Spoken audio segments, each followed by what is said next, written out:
안녕하십니까. 신의기득 국방TV 시큐리티 뉴스입니다. 자, 오늘도 우크라이나 전황 알려드리도록 하겠습니다. 자, 우크라이나의 전쟁이 조금 장기간으로 진행되고 있고, 거기다가 지금 러시아가 1차 격돌에서 완전히 그냥 박살이 났죠. 그러다 보니까 피해가 아주 막심하고, 거기서 총사령관을 교체하고, 이렇게 해서 새롭게 들어온 총사령관이 뭔가 지금 새로운 준비를 하고 있는 것 같은데, 우크라이나 총참모부도 그렇고 또 복수의 오신트, 즉 공개된 정보 소스를 가지고 정보를 취합하는 그런 그룹들이 있죠. 그들이 러시아의 이 군수 공장들이 완전히 스톱됐다. 이게 지금 이 제재 때문에 그런데 그 소식을 알려주면서 러시아가 지금 전쟁 지속 능력이 없다라고 하는 현실을 바로 공개를 해버렸습니다. 지금 러시아가 어떤 입장에 처해 있는지, 이러다 보니까 불량 국가들로부터 불법 무기 거래를 하고 있는 정보도 지금 나와버렸는데, 가디언이 폭로를 했어요. 이런 소식들까지 알려드리도록 하겠습니다. 자, 신의균의 국방TV 구독, 알림, 좋아요 눌러주십시오. 일단 4월 12일 전황을 한번 보겠습니다. 지금 뭐 아시다시피 소강 상태입니다. 그러다 보니까 전과가 좀 적은데요. 100명 정도의 병력을 살상을 했고, 전차는 7대 격파, 장갑 차량은 42대 격파, 야포 두문 격파. 오늘은 희한하게도 대공무기가 많습니다. 대공무기 8기를 격파, 항공기 6대 격추. 이렇게가 오늘의 주요 전과고요. 그리고 주요 전선 상황을 보면 일단 지도상에서의 변화는 거의 없습니다. 거의 없고, 나중에 제가 알려드리겠지만, 여기 하르키우 북쪽에 여기 조그만 도시가 있는데, 요거 하나를 탈환한 거, 우크라이나가 뭐 그런 거 외에는 크게 지금 바뀌고 있는 전황은 없어요. 왜냐? 지금 러시아가 대단한 어떤 변화, 나름대로 지금 전선 상황에서 혁신 뭐 이런 거 하고 있으니까 조금 내공을 지금 모으고 있는 이런 상태인 것 같아요. 자, 그래서 러시아가 이 이지움 아래쪽에 이 돈바스 지역의 이 지역인 슬라반스크 일대를 계속 때리고 있었는데, 이 공세를 중단했습니다. 그리고는 뒤로 물렸습니다. 그리고 다른 준비를 하고 있는데 그걸 좀 알려드리겠고요. 그리고 러시아가 이 드니프로 이 지역에 대해서 지속적으로 공습을 하고 있는데요. 어제도 칼리브르 미사일 10발을 쏘아서 4발을 명중을 시켰고, 그 4발이 명중한 것이 지금 슬로바키아가 준 S-300 지대공 미사일 시스템이 파괴됐다라고 발표했지 않습니까? 그런데 그렇게 하면서 보여준 사진이 보니까 몇 년 전에 찍은 사진이었어요. 그래서 그것도 좀 뻥으로 지금 결론 나고 있는 것 같은데 다행이죠. 어쨌든 이 드니프로 지역에 지속적으로 공습을 하고 있는 것으로 봐서 아마 여기에 우크라이나군의 이 돈바스 지역에 대한 전쟁 지휘부, 그리고 군수물자 집적소, 탄약고라든지 유류 저장고라든지 또 뭐 이런 아주 중요한 그런 전략 시설들이 이 드니프로시에 많이 산재해 있는 것 같습니다. 그러니까 지금 전체적으로 이 창끝 부대들은 격돌을 좀 자제를 하면서 공습으로서 이 드니프로를 타격을 지속적으로 하면서 우크라이나의 체력을 갉아먹고 있는 이런 상황이죠. 우크라이나도 마찬가지로 이 배후 지역에다가 계속 타격을 하면서 러시아군의 유류 저장고라든지 탄약고라든지 이런 것들을 이제 격파해 나가고 있는데, 서로 지금 그렇게 상대의 후속 군수 지원 능력을 파괴시켜 나가고 있는 이런 모양입니다. 그리고 러시아가 동부 지역에 추가로 병력을 투입했다. 그래서 지금 신병 모집했죠. 그리고 예비군 모집했죠. 신병 14만 5천 명, 예비군 7만 명 모아서 20만 명을 모았는데, 그 중에 상당수를 지금 동부 지역에 데리고 오고 있다라는 거예요. 그래서 데리고 와서 총 쏠 줄 알면 바로 기갑 전투, 또 기계화 보병 전투 할 수 있습니까? 안 되죠. 그래서 뭔가 그런 신병들 그리고 예비군들을 가지고 뭔가 지금 손발을 맞추는 이런 준비 단계에 있지 않은가라고 생각이 돼요. 그런데 자, 우크라이나가 개전 초에 예비군을 동원령을 내렸고, 그 예비군을 모은 걸 가지고 전차 예단 3개를 만들었죠. 뭐 기계화 예단 많이 만들었지만 어쨌든 전차 예단을 3개를 만들었는데, 그 전차 예단들이 어디 갔을까? 이렇게 예상을 했었죠. 궁금했었죠. 그런데 그 중에 3, 4, 5 전차 예단을 만들었는데, 4전차 예단은 어제 제가 알려드렸던 것처럼, 전황도에서 알려드렸던 것처럼 지금 이 지역에 들어와 있죠. 4전차 예단. 그래서 돈바스 전투에 참가할 것으로 보입니다. 여기 와 있으니까. 그리고 5전차 예단은 오데사 방어전에 참가를 해 있었던 것으로 우리가 알고 있습니다. 그런데 오데사는 지금 러시아가 상륙작전 포기를 했죠. 그래서 아마도 이 오데사 상륙작전 하기 위해서 가 있던 이 5호 전차회단이 이 헤르손 지역으로 이동하지 않을까라는 생각을 하게 되고요. 그러면 3전차회단 어디 있어? 이런 궁금증이 생기는데 그게 드디어 나타났습니다. 3전차회단이 이 하르키우에 나타났는데요. 3전차회단 장병들이 자기네들이 전투를 해서 러시아군 전차와 장갑차를 이렇게 박살을 냈어 하고는 그걸 SNS에 올렸습니다. 그래서 보니까 3전차회단, 3전차회단이 하르키우에 있구나 라는 걸 이제 알게 되었고, 그러면 하르키우에서부터 이 남쪽까지 3전차회단도 있고 4전차회단도 있어요. 그래서 전차만으로 이루어진 이 예단이 이렇게 들어와 있다라는 것을 알 수가 있고, 그러면서 이 드니프로가 정말로 이번 이 돈바스 전투에서 아주 중요한 그런 역할을 하게 되겠구나. 지휘부 또 공급처 이렇게 되니까, 그래서 전차회단 플러스 기계화 회단도 아주 많이 창설을 했죠. 그런 것들이 대부분 아마 이 평원지대 어딘가에 산재에 있을 것이다. 그래서 러시아는 지금 모든 정보 자산을 동원해서 그 부대들이 예비군 편성한 그 부대들이 어디에 있는지를 찾아내는데 아마 모든 정보력을 동원하고 있지 않을까라고 생각이 됩니다. 자, 그러면서 노바카호프카에 러시아가 포병을 배치를 했는데요. 바로 이제 이 헤르손 오른쪽에 있는 댐이죠. 카호프카 댐.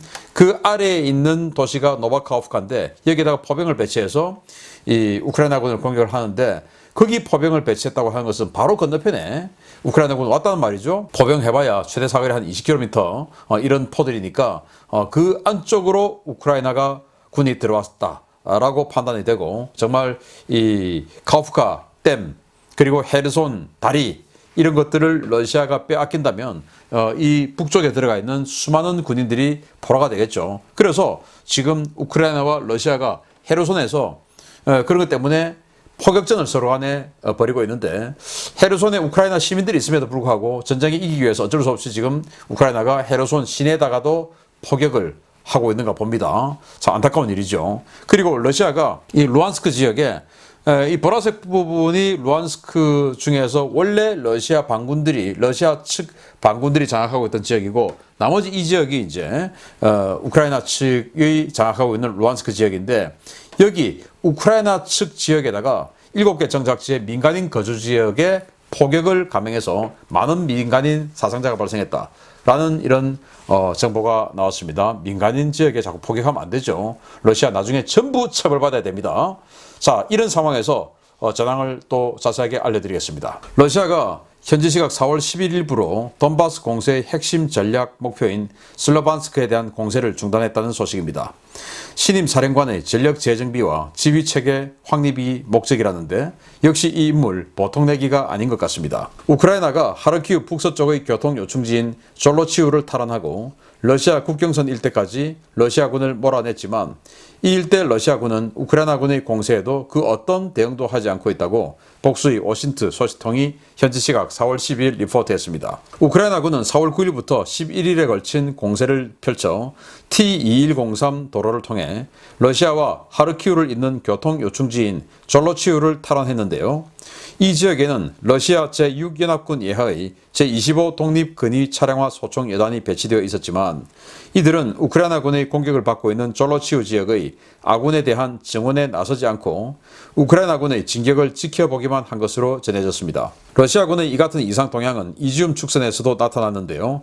슬로반스크와 바르벤코보 방면으로 지난 며칠간 치열한 공세를 퍼붓던 러시아군 제2근위 차량화 소총사단과 제3 차량화 소총사단 예하 대대 전술단들은 11일 저녁부터 공세를 멈추고 전선에서 물러나는 모습을 식별되고 있습니다. 이 같은 움직임은 우크라이나 침공을 총괄 지휘하는 남부군광구 사령관에 새로 취임한 알렉산드르 드브로니코프 대장의 지시에 따른 것으로 알려졌는데요. 그는 돈바스 전쟁 이후 고도로 요새화된 이지움 축선의 방어선을 중구난방 두드리며 피해를 키우고 있는 일선 부대를 멈춰 세우고 전력 재정비와 지휘체계 재정립을 지시한 것으로 전해졌습니다. 드브로니코프 대장은 지난 2015년 시리아 내전 개입 당시 러시아군과 시리아군, 친정부 민병대를 하나의 지휘체제 하에 묶어 고도로 집중화된 지휘 통제체제를 만든 전력이 있습니다. 그런데 이렇게 재정비한 전력을 집중해 적군과 민간인을 가리지 않고 도시 하나하나를 천천히 쓸어버리면서 단숨에 반군을 무력화시키는 전략을 구사했었는데요. 러시아군의 이번 공세 중단도 이런 전략으로의 전환을 위해 숨고르기에 나선 것이라는 분석도 제기되고 있습니다. 이렇게 되면 주 전장인 돈바스 지역 민간인 피해는 지금까지와는 차원이 다른 수준으로 증가할 것으로 우려되는데요.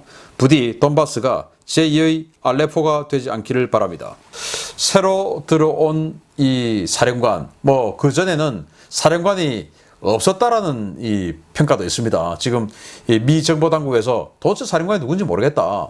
이렇게 이야기를 하면서 그냥 연합군 단위로 이렇게 지휘를 했던 것 같고, 이 극동 지역에 있는 해군 육전대도 불러오고 동부 공강구에 있는 이 몽골 위에 있는 군인들도 데려오고 북방 함대 해군 육전대 불러오고 온갖 다 끄집어가지고 야 너는 지금 36 연합군에 소속해 거기서 싸워 이렇게 막 해놓으니까 이게 그냥 우리도 그렇지 않습니까? 참 잘못된 건데 부대 다르면 그냥 아저씨죠. 그러니까 옆에서 쪼 터지든지 말든지 신경도 안 쓰고 이제 이렇게 있었던 거예요. 그래서 제가 아까 말씀드린 이 졸로치우 탈원전에서도 우크라이나 군이 졸로치우를 때려요. 그럼 졸로치우 방어군이 밀리고 있습니다. 그럼 그 옆에 제25 독립근위 차량화 소총여단 부대가 있었다고 하는데 그러면 도와줘야죠. 또 이 지원 요청했을 거 아닙니까? 그런데도 도와주지 않고 보고 있었다는 겁니다. 가만히 있었다는 거예요. 이게 이제 그 공산군대의 전형인데, 공산군대는 시키지 않은 일을 절대로 하지 않아요. 우리 자유민주주의 군대는 지휘관의 독자적인 판단을 하지 않습니까? 그런데 저기는 독자적인 판단하면 죽여버려요. 그래서 명령하지 않은 것을 절대로 하면 안 돼요. 그리고 지금 공산군대가 아니기 때문에 지휘체가 바뀌었지만 그 이어져 내려오던 문화가 다 바뀌는 거 아니거든요. 러시아 같은 경우에. 그래서 소련군이 군대를 어떻게 만들었냐. 지휘관, 사단장, 연대장, 대대장, 중대장, 소대장 있으면 그 옆에 반드시 정치장교가 붙어 있죠. 그래서 사단장이 공격 명령을 내린다 하더라도 정치장교에게 승인을 받아야 돼요. 그러면 사단장이 공격 명령 내리고 해서 대대장까지 공격하라고 명령이 내려왔습니다. 그럼 이 대대장은 그 대대 정치장교에게 또 승인을 받아야 돼요. 그런데 대대 정치장교는 윗선으로부터 명령받지 않은, 지시받지 않은 그 어떠한 그 내용도 승인해주지 않아요. 그러면 정치장교가 승인하지 않은 것은 대대장이나 중대장이나 소대장이나 사단장이나 그 누구도 명령을 내릴 수가 없어요. 작동할 수가 없어요. 이런 식으로 만들어 놨습니다. 자, 그러면 정치장교도 현장에서 판단해서 네가 좀 해야 될 것 같으면 그렇게 승인해줘. 이게 안 돼 있는 겁니다. 절대로 안 돼. 왜? 그렇게 자율적으로 판단하면 이제 들고 일어나는 이런 인간의 본성이 있기 때문에 절대로 명령 아니면 안 돼. 라고 되어 있기 때문에 여기는 자율성이 없어요. 그리고는 나의 명령체계가 아니니까 내가 너의 명령을 왜 들어? 이렇게 되니까 정말 황당하게도 옆에서 아군이 두들겨 맞고 있는데도 가만히 보고 있는 겁니다. 왜? 내 일이 아니니까.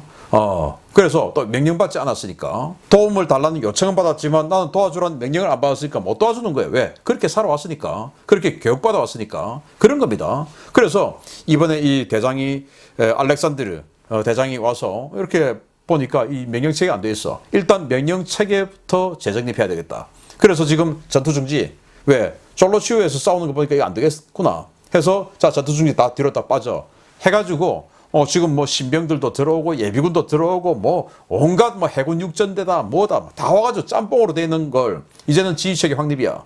이렇게 해서 지금 지휘체계를 확립하고 있다는 건데 이게 이제 무서운 거죠. 이 사람이 2015년 시리아에 가서 러시아군 그리고 시리아 정부군 그리고 시리아를 정부를 지원하는 정부 측 민병대 이렇게 알아서 싸우고 있는 거를 이걸 전부 다 일통해서 러시아군이 지휘하게끔 자기가 지휘하게끔 해가지고 그때부터 화학무기 쏘고 그래서 적을 무기력하게 만든 후에 열압약탄 쏴가지고 완전히 도시를 멸망시켜버리고 그리고 튀어나오는 민간인들 할 것 없이 전부 다 백린탄 쏴가지고 다 불질러버리고 이렇게 해서 민병대 그 자유 시리아군을 제압을 했던 그 사람인데 이번에도 아마 그렇게 되지 않을까. 그래서 이 사람 오자마자 지금 마리우폴에서 화학무기 썼다라는 지금 보고가 나오고 있지 않습니까? 그래서 영국이 화학무기 쓴 게 확인되면 가만히 있지 않겠다라고 이야기할 정도인데 아무튼 이 사람 때문에 굉장히 심각한 그런 전쟁 범죄 행위가 벌어지지 않을까 그런 우려가 되고 또 제가 또 하나 말씀드릴 것은 사람 하나가 야 지휘체계 확립해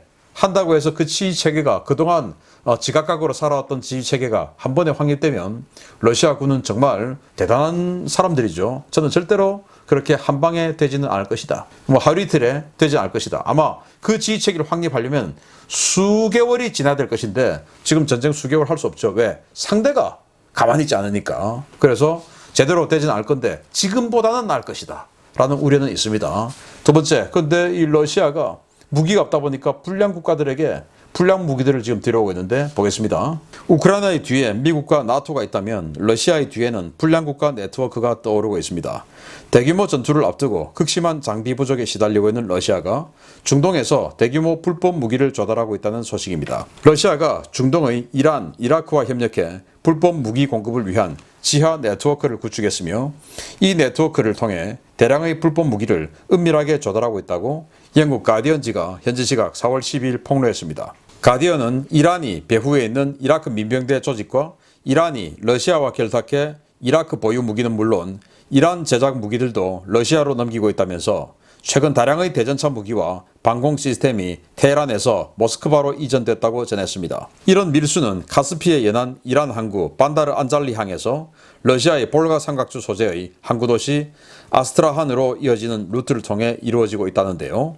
러시아는 이 루트를 통해 RPG 계열 대전차 로켓과 과거 자신들이 판매했던 대전차 미사일들, 심지어 이라크군이 보유한 브라질제 127mm 모듈형 다련장 로켓인 아스트로스2까지 대량으로 조달하고 있는 것으로 전해졌습니다. 가디언은 무기 밀수는 러시아 국적선 2척, 이란 국적선 1척 등이 동원되어 카스피해를 주무대로 이루어지고 있는데 러시아는 주로 전차와 장갑차 부품, 미사일과 탄약에 대한 소요가 높은 것으로 전해졌다라고 밝혔습니다. 흥미로운 것은 러시아가 조달한 무기 가운데는 이란이 S-300을 불법 카피한 중거리 방공 시스템 바바르 373도 있다는 것인데요. 대결전을 앞두고 서로의 우방국들에게서 최대한의 무기를 끌어모으고 있는 러시아와 우크라이나가 벌일 이 돈바스 대결전, 실제 충돌까지는 시간이 좀 걸리겠지만 엄청난 규모의 인명피해 우려가 점점 커지고 있습니다. 카스피해, 이란하고 마주보고 있습니다만은 거의 러시아의 내해나 마찬가지로 지금 사용을 하고 있죠. 이 카스피해를 통해서 이렇게 왔다 갔다 세척의 화물선이 왔다 갔다 하면서 무기를 실어 나르는데 장갑차와 전차의 부품이 많이 필요하답니다. 왜? 장갑차 전차 부품이 지금 조달이 안 되니까 또 러시아제 무기의 이 부품 내구성이 상당히 떨어지니까 엔진 좀 돌려버리면 곧 부품 교체 안 해주면 엔진이 돌아가지 않는다는 거예요. 그 정도로 러시아제 무기의 내구성이 떨어진다 라고 알려져 있는데 이제 이런 무기들의 부품들을 조달하고 또 대전차 무기 또 대공 무기 이런 걸 조달을 하는데 자 여기 보시면 이게 바바르 373이라는 지대공 미사일 시스템입니다. 이거 이란이 러시아의 S-300을 카피해서 불법으로 카피해서 만든 건데 이걸 지금 러시아가 수입해서 간다는 거예요. 참 짝퉁이 원산지에다가 이렇게 판매를 하는. 근데 이란이 만든 무기 중에 제일 좀 그럴싸하게 생겼습니다. 원래 이란은 좀 황당하게 무기를 만드는데. 자, 그러면서 이 전차도 있어요. 이 T-72 전차를 완전히 그냥 끝판왕으로 개조했다라고 이란이 주장하는 카라르라고 하는 전차인데 아마 좀 있으면 이것도 가져가지 않을까라고 생각이 듭니다. 아무튼 우크라이나의 뒤에는 전 세계가 있고 이 러시아의 뒤에는 지금 누가 있냐? 북한, 이라크, 이란, 시리아 이 나라들이 지원해주고 있죠. 어디가 바로 우리가 서야 할 자리입니까? 북한, 이란, 이라크, 시리아가 도와주는 이 러시아의 뒤가 우리가 서야 할 자리입니까? 아니죠. 그럼에도 불구하고 아직도 러시아를 지지하고 있는 대한민국 국민들이 많다는 게 정말 놀랄 노자입니다. 자, 러시아가 그런데 앞으로 군사력 재건 힘들게 생겼습니다. 보겠습니다. 아무래도 이번 전쟁이 끝나면 러시아는 앞으로 상당 기간 재래식 군사력 회복이 어려울 것 같아 보입니다. 러시아의 재래식 군사력 손실이 당초 알려진 것보다 심각하며 회복이 거의 이루어지지 못하고 있다는 소식입니다. 전쟁 45일을 넘어가면서 러시아의 전차 손실이 최소 700대를 넘어가고 있는 가운데 러시아 유일의 전차 생산 업체인 우랄바곤자보드의 신규 전차 생산 라인이 완전히 멈춰섰으며 현재 가능한 것은 구형 T-62M 전차의 복원뿐이라고 복수의 오신트 소식통이 전했습니다. 우랄바곤자보드는 러시아에 대한 서방의 전면적인 제재로 인해 극심한 부품난에 시달리며 개전 직후인 지난 3월 초 T-90과 T-80 BVM 등 신형 전차 생산 및 개조 라인이 모두 멈추어 섰는데요. 미국이 지난달 우랄 바곤 자보드는 우크라이나 침공 관여자로 지정해 제재 대상에 올리면서 우랄 바곤 자보드의 신형 전차 생산 및 개조 작업은 올 스톱되었습니다. 이와 관련해 우크라이나군 총참모부는 우랄 바곤 자보드의 모든 공장이 가동을 중단했다라며 이 업체의 가동 중단은 러시아의 전쟁 잠재력에 대단히 심각한 악영향을 미칠 것이다 라고 평가했습니다. 러시아는 4월 12일 기준으로 732대의 전차와 1946대의 기갑 차량이 파괴되고 200여 대 조금 못 미치는 수량의 전차와 800여 대 안팎의 각종 차량을 노획당한 것으로 평가되고 있습니다. 문제는 러시아 지상군의 전체 가용 전차가 2000여 대 수준이고 우랄 바곤 자보드의 모든 공장이 24시간 가동체제로 유지되었을 때 연간 최대 전차 생산 가능 수량이 200여 대 수준이라는 점인데요. 이는 향후 수년간 러시아가 재래식 군사력, 특히 지상군을 회복할 수 없을 가능성이 높다는 분석으로 이어지고 있습니다. 현재 러시아는 제재 확대로 인한 반도체 수급 불안정으로 신형 전차와 장갑차 등 지상군 장비는 물론이고 전투기와 미사일 조달에도 심각한 차질을 빚고 있는 것으로 전해졌는데요. 이 전쟁이 끝나고 나면 러시아에게는 오직 핵무기밖에 남지 않을 것으로 보입니다. 자, 여기가 우랄 바곤 자보드 공장 내부 라인이에요. 전차 라인이죠. 여기에서 전차를 그동안 생산을 해왔었는데 이 T-90이나 T-80 BVM 같은 이런 신형 전차는 첨단 사격 통제 장비가 들어가기 때문에 그 첨단 사격 통제 장비는 당연히 반도체가 들어가겠죠. 그러니까 반도체가 지금 우리 한국도 마찬가지고 미국도 마찬가지고 독일도 마찬가지고 일본도 마찬가지고 반도체 수급이 제대로 안 돼서 자동차 제대로 못 만들고 있지 않습니까? 지금 승용차 신청하면은 SUV 신청하면 1년씩 걸린다고 하지 않습니까? 그게 반도체 수급 문제 때문인데 이 러시아는 지금 이 우랄 바곤 자보드 2개의 생산 공장이 있는데 이 모두를 미국이 제재 대상에 올려가지고 여기다가 반도체 수출하면 세컨드리 보이콧 맞아요. 그래서 수출이 안 되니까 이미 3월에 이제 생산 라인은 멈춰섰다. 그러면 지금 전장에서 부서지고 또는 지금 치장해놨던 그 전차들 끄집어내서 그걸 되살리는 재생 작업을 해야 되는데 그 치장 물자들 중에서 T-90이나 T-80 같은 첨단 전차, 나름 첨단 전차는 반도체가 들어가니까 이게 안 되는 거예요. 그게 반도체가 없어서. 그래서 러시아가 완전 수동, 완전 구형 1960년대 전차인 T-62를 끄집어내어서 그거 지금 개량 재생 작업하고 있다는 거예요. 왜? 그건 반도체가 없고 완전히 그냥 수동이니까. 이럴 정도로 어렵습니다. 그런데 앞으로 이 제재가 쉽게 끝나겠습니까? 안 끝나겠죠. 이것뿐이겠습니까? 전투기에는 더 많은 반도체가 들어가겠죠. 미사일에도 당연히 반도체 들어가겠죠. 이번 전쟁을 통해서 미사일 다 썼죠. 전투기 어마어마하게 지금 가동했으니까 전투기 부품 다 소진됐겠죠. 그러면은 앞으로 전투기도 못 띄우고 미사일은 없는 이런 나라가 될 것이다. 상당 기간 동안. 그리고 전차 지금 러시아군이 현역에 가지고 있는 전차 2000대 중에서 지금 아까 제가 말씀드렸던 것처럼 격파된 거 그리고 노획당한 거 합하면 이 1000대 가량이 격파가 됐어요. 2000대 중에서 1400대를 이 전쟁에 투입했는데 전쟁 투입한 것 중에 3분의 2가 날아갔습니다. 러시아 군사력이 이제 앞으로 힘들겠죠. 이런 상황에서 지금 끌고 모아서 오죽하면 그러니까 이란 이라크에서 카피품까지 지금 가져오겠습니까? 그런데 우크라이나에게 지원되는 이 서방의 체코나 슬로바키아, 폴란드, 영국, 독일, 미국 이런 서방의 지원 물품이 훨씬 더 수량이 많죠. 그리고 질도 높죠.